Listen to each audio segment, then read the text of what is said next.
Assalamualaikum warahmatullahi wabarakatuh. Halo anak-anak hebat kelas 6. Kali ini kita akan belajar bersama kembali materi IPA tema 7 tentang ciri pubertas laki-laki dan perempuan dengan kesehatan reproduksi. Nah, materinya masih sama dengan materi IPA tema 6. Masa pubertas. Masih ingatkah kamu apa yang dimaksud dengan masa pubertas? Masa pubertas adalah masa ketika manusia mengalami pertumbuhan yang sangat pesat untuk mencapai kedewasaan. Perubahan-perubahan yang terjadi pada tubuh seseorang pada masa pubertas dinamakan gejala pubertas. Sekarang coba kamu perhatikan gambar berikut ini. Setelah kamu mengamati gambar, apa perbedaan fisik laki-laki sebelum dan setelah masa pubertas? Pada masa anak-anak menuju masa pubertas akan terjadi perubahan sekunder, yaitu perubahan fisik yang tampak pada tubuh. Berikut adalah ciri-ciri perubahan sekunder yang dialami oleh laki-laki pada masa pubertas. Pertama, tumbuh rambut halus di ketiak dan sekitar organ reproduksi. 2. Suara membesar atau menjadi lebih berat. 3. Jakun tumbuh dan membesar. 4. Tumbuh kumis, cambang, dan jenggot. 5. Dada menjadi lebih bidang. Yang keenam, muncul bau badan dan jerawat. Pada laki-laki, selain mengalami perubahan sekunder, juga mengalami perubahan primer. Ciri perubahan primer pada laki-laki adalah mengalami mimpi basah. Pada laki-laki, dia akan mengeluarkan sperma. Perubahan ini menandakan bahwa sistem reproduksinya telah berfungsi. Sama halnya dengan laki-laki, pada perempuan juga akan mengalami perubahan sekunder. Berikut adalah ciri-ciri perubahan sekunder yang dialami oleh perempuan pada masa pubertas. Pertama, tumbuh rambut halus di ketiak dan sekitar organ reproduksi. 2. Suara menjadi lebih nyaring atau melengking. Yang ketiga, pinggul dan payudara membesar. Keempat, kulit menjadi lebih halus. Yang kelima, muncul bau badan dan jerawat. Pada perempuan, selain mengalami perubahan sekunder, juga mengalami perubahan primer.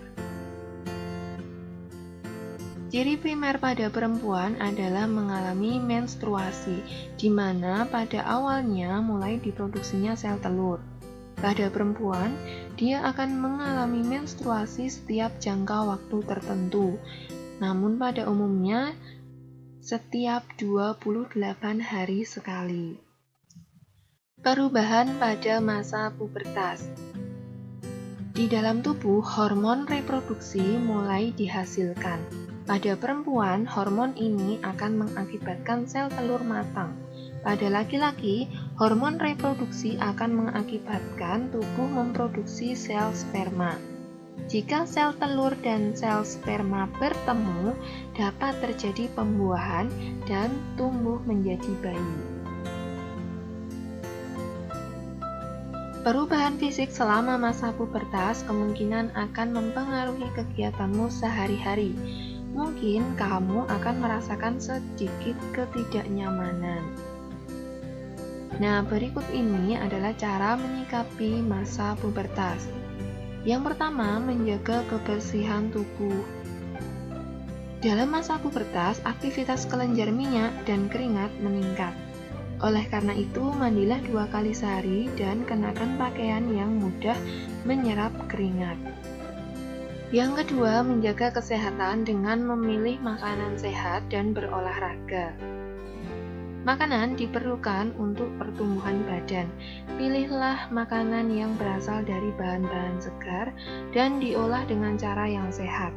Misalnya tanpa pengawet, pemanis buatan, atau penyedap rasa. Perbanyak pula minum air putih untuk menggantikan cairan tubuh yang keluar berupa keringat.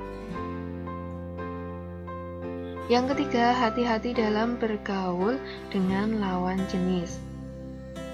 Pada masa puber, organ reproduksi telah aktif. Oleh karena itu, sebaiknya kamu bergaul dengan lawan jenis dalam batas yang wajar. Hindari berdua-duaan antara laki-laki dan perempuan. Yang keempat, memilih bacaan dan tontonan yang sesuai umur. Saat ini, akses untuk bacaan dan tontonan mudah kita peroleh.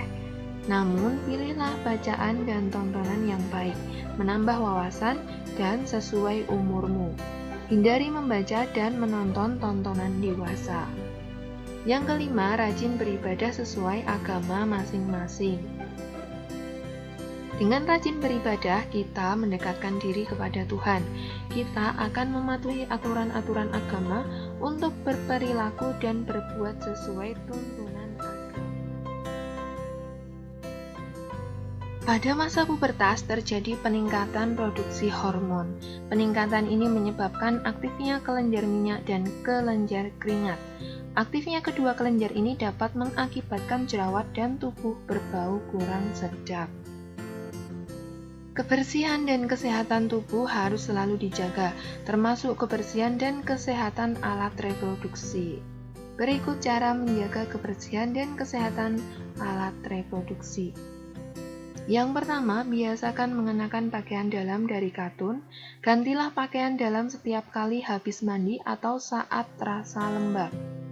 Yang kedua, bilaslah setiap kali habis buang air kecil. Gunakan air bersih. Setelah dibasuh, keringkan dengan handuk atau tisu. Yang ketiga, bagi remaja putri yang sedang menstruasi, gunakan pembalut yang lembut. Gantilah pembalut setiap kali terasa lembab. Nah, oke anak-anak, untuk materi IPA tema 7 sudah selesai kita pelajari bersama. Semoga kalian bisa memahami dengan baik. Terima kasih telah menyimak video ini. Tetap semangat dan jaga kesehatan. Wassalamualaikum warahmatullahi wabarakatuh.